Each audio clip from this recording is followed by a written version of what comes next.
దేశాన్ని మనం పరిపాలించుకుంటాము.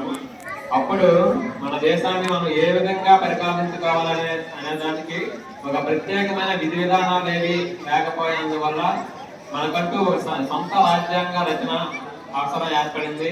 ఈ రాజ్యాంగ రచన కోసము డాక్టర్ బిఆర్ అంబేద్కర్ అధ్యక్షతన ఒక కమిటీ ఏర్పడి 2 సంవత్సరాల 11 నెలల 18 రోజుల పాటు శ్రమించి అనేక వివిధ దేశాల రాజ్యాంగాలను పరిశీలించి మనకు అవసరమైన అంశాలను క్రోడీకరించి ఒక రాజ్యాంగాన్ని తయారు చేస్తారు.